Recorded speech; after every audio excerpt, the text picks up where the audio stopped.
Shutterstock.com. We've all had to do it at one time or another: apologize for bad behavior, a careless comment, or a misunderstanding of some kind.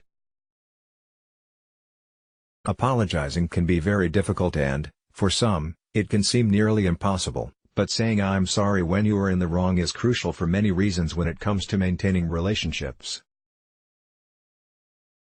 Just muttering the words, however, is not always enough. When it comes to apologies, there are some definite do's and don'ts.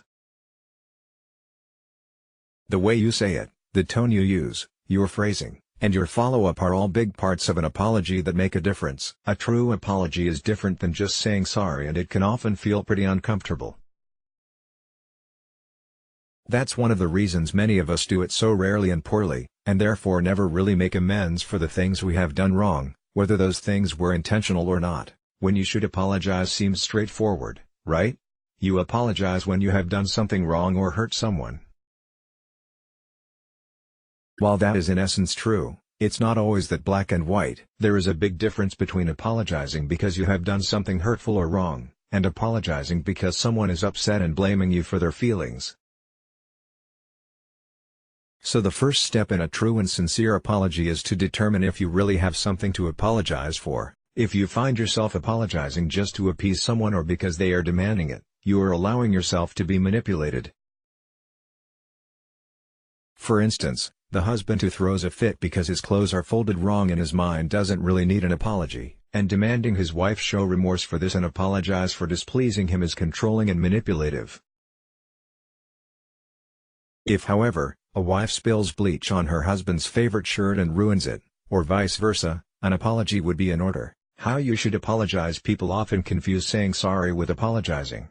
They really aren't the same thing. Throwing sorry at a situation doesn't make anything better, and it often sounds hollow, sarcastic, or insincere. It can also convey just the opposite. Rather than seeming remorseful, saying sorry can make it seem like you're just trying to brush past something, do the bare minimum to satisfy the other person, or like you don't actually care about what you did and whether it was wrong or not. Sorry gets used like a get-out-jail-free card. I said sorry. Or okay, fine, I'm sorry come with the implied expectation that everything thereafter that should be fine and there should be no further repercussions. So what does a true apology include? There are a few important elements that should be part of any real apology. Specific acknowledgement. A real apology is for something specific and includes the acknowledgement of the hurtful behavior. I'm sorry I was late for dinner. I should have called to let you know. It was inconsiderate of me not to.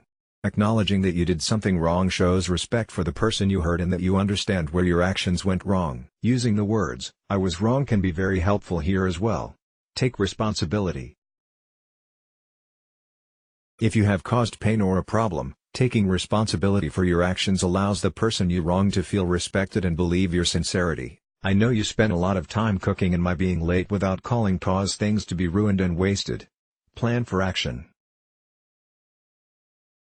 It may be too late to fix the ruined dinner, but making a commitment not to let the same thing happen again and explaining how you will do that is crucial. If I'm ever going to be late again, I will make a point to text and let you know. Following this plan as you apologize will help in repairing the damage you caused. The final piece, however, in a true apology, is much more subjective. Sincerity.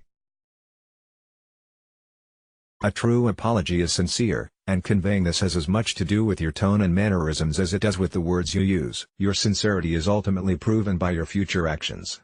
If you sound flip, rushed, angry or sarcastic, it really won't matter what you say.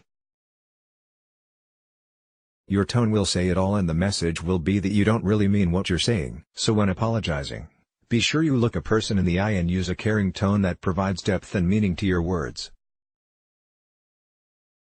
What to avoid? Many sincere apologies can go wrong by making a few common mistakes. When apologizing, be careful of the following pitfalls. Focus on your actions, not their response. Saying "I'm sorry you were hurt" is not the same as saying "I'm sorry I hurt you." The first version shows no remorse for your behavior or any indication that you take responsibility for it. Don't focus on your feelings. Many of us want to tell someone how bad we feel for whatever we did wrong. This generally comes from a good place, but an apology for something you've done isn't about your feelings, it's about your actions and the feelings of the person you are apologizing to. Don't justify or blame. Saying things like "if you had just," or "I'm sorry, but," attempts to shift the responsibility off of you and onto someone or somewhere else. Own your behavior, know what led to it, and figure out how to avoid it in the future. That's it. Continued on next page. Let's block ads. Why?